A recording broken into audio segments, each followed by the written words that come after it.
very last lecture of our Primavera P6. Today we're going to be taking a look at other functions that we have in Primavera P6. Truth be told, Primavera P6 also has a whole lot of other functions that you will actually find quite interesting.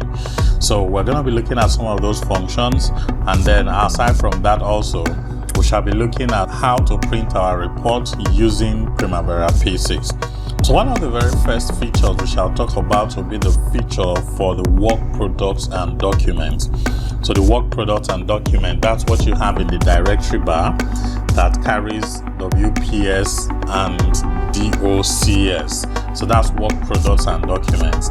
First of all, what are work products? Work products and documents basically are artifacts, configuration items, things that you use in the course of your project.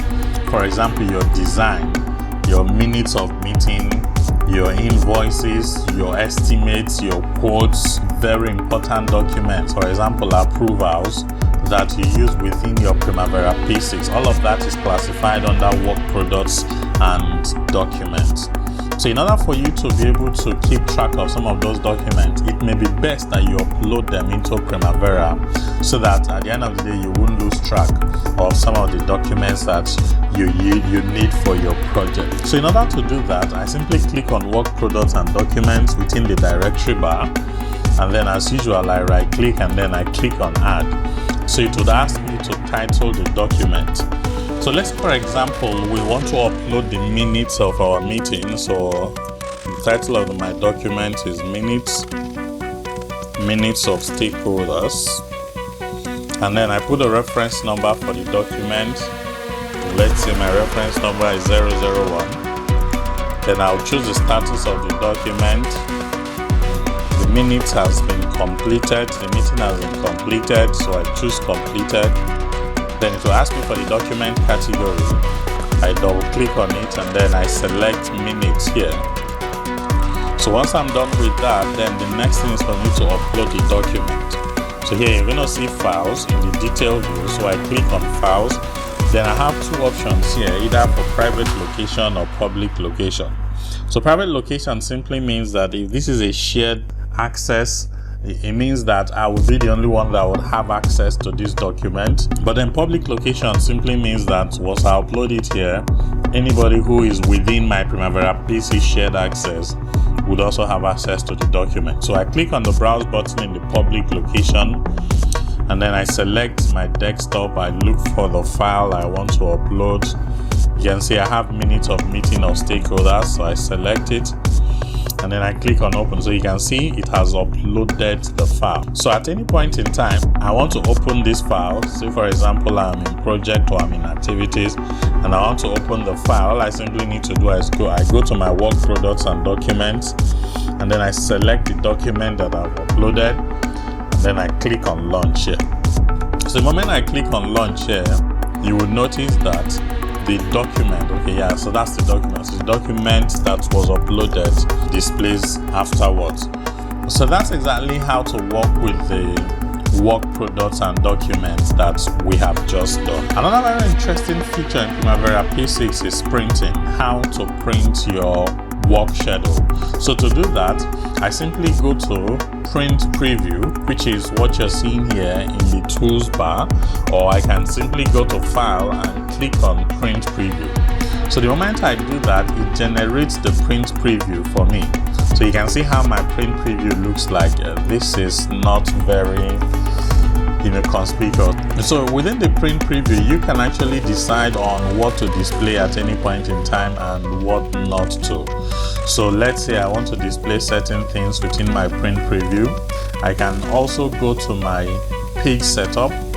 Now within my page setup, I check fit to, and then I make sure that the pages, I try to fit it into one page, and then ensure that your pages wide tall is also 1. And then under the header, this is where you enter the header for your printout.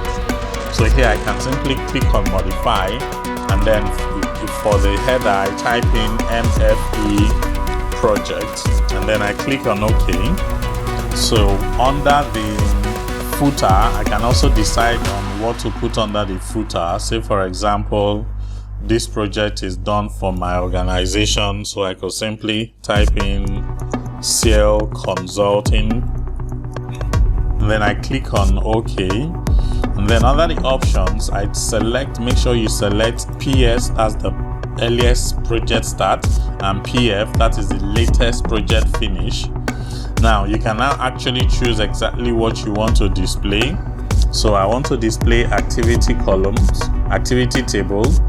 I do not want to display all columns. Then also my grid lines as well as my Gantt chart. So I click on apply. So the moment I do that, you can see the printout, how it will look like if I decide to go ahead to print. So it shows me my Gantt chart, and then also it shows me some selected tables. So let's see some of the tables that was displayed here. So you can see here I have some of those default tables. That's the activity ID, activity name, original duration, remaining duration. Then I also have start, finish, resource, predecessors, as well as total float. Those are the things that got displayed in my table. Okay, I can also modify this. Say for example, I want to print other items. Again, I go to options. If I check all columns will display. So let's say I want to print only my activity table without the Gantt. So I uncheck the Gantt. Then I click on apply and then on OK. So you can see it prints only the activity table for me. So what only thing is I'm seeing here is the activity table. So that's exactly what it prints for me if I decide to go ahead and print this out. Now I can also decide to print or display only my Gantt chart. Okay, so you can see once I uncheck activity table, I have only Gantt chart. So I click on apply and then I click on OK. So you can see only the Gantt chart for my project is currently being displayed here. So all of these are various options you have. Don't forget you can change your paper type.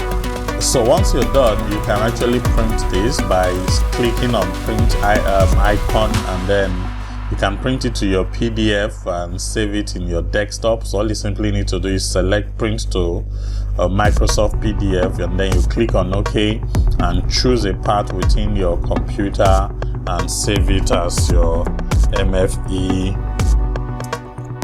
project printout. And then you click on save. So you can see I've saved this as a PDF document which I can email or send to anybody at all that I want to. So aside from that, also I can display my activity usage profile. Remember our activity usage profile where we made mention of our S curve and all of that. So say for example I want to print my activity usage profile, so I display it in the detail view, and then again I go to my print preview, and then I go to page setup. So you can see here when I go to options, you can see that the profile here gets highlighted. So earlier on it was not highlighted, so I can check it. I just want to see my activity usage profile. I really do not want to see any other thing. So I click on apply and then I click on OK. So you can see it will print only my S curve for me. That's the activity usage profile that I have here. Again, I can also decide to print the spreadsheet, which is what I have here. So when I click on spreadsheet, then I go to my print preview, you will notice that my spreadsheet will get highlighted. So I go to page setup and then I go to options, I select spreadsheet, I click on apply and then I click on OK. So this is my spreadsheet. So it actually shows me my table and then also shows me my spreadsheet with regards to the activity usage. So this I'm zooming in on it so that it's a little bit conspicuous. So that's exactly how my spreadsheet looks like. So you get to see how much is assigned to each activity per day, or how much each activity is going to cost us per day, up until when that activity gets to an end or finishes. So this is exactly what the spreadsheet actually shows. So these are things you can actually do with regards to your printing, depending on exactly what you want to display. Another very important function, of course, is the import and export. So import simply means you can actually import other documents. Say, for example, a spreadsheet, a Microsoft Excel, or even a Microsoft project document. So you simply click on import. Then you can also see Primavera. I can import Primavera documents, spreadsheet, or Microsoft project. So if you have all of these documents, you can actually do the importing. So let's say somebody has done a work in Primavera and they exported it. So first of all, let's try the export function. So I click on File, then I click on Export. Now let me export my Primavera. So you can choose the 18.8 or later versions, or you can do Primavera 6.1 or later versions. There are also other Primavera P6. You can also export this as a spreadsheet. You can also, of course, export this as your Microsoft project. So I click on Next, and then I select I want to export only the project, and then I click on Next, and then I keep clicking Next until I get to Finish. So I click on Finish. So it exports it. You can see the file, it exports it to my download folder, and then I click on Finish. So let's say I want to import. I click on File, then I click on Import. Then of course, remember it's a Primavera document, so I click on Next, project only. Then I choose Download. If you don't understand this, just click on your Browse button, then choose the relevant document that you want to upload, depending on where within your system it is saved.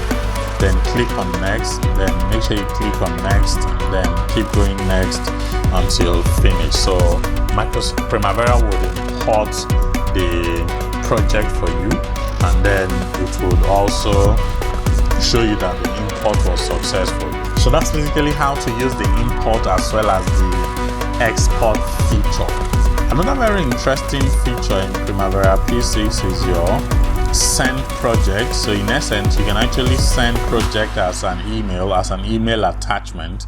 That's exactly what this does. So when you click on it, it would compress the project and then attach it to Microsoft Outlook. So in my own case, my Microsoft Outlook has not been configured yet. So however, if that's the case, Primavera would, if you have a Microsoft Outlook, Primavera would compress the project as an attachment and then send it using your Microsoft Outlook. Okay, so that's basically for the use of Primavera P6. In case you're curious about learning project management in detail, like I try to explain some of the major principles in project management in this lesson. However, there is nothing as good as learning the whole full scope of the project management. That's, for example, the PMP or the Prince 2. This would help you to have an in-depth understanding of project management, and once you are able to do that, it makes the use of Primavera a lot more easier for you. So just in case you are interested, you can sign up for some of our other videos by checking on this platform. You would also see that we have other lessons that will enable you build your capacity in project management and not just make you a good scheduler or planner, but then also make you a good project manager. So this is where we'll bring to an end our training on Primavera P6. I hope the training has been very informative for you. Once again, thank you for your time, and thank you for taking out time to go through the whole of the duration of this course. I want to thank you for listening.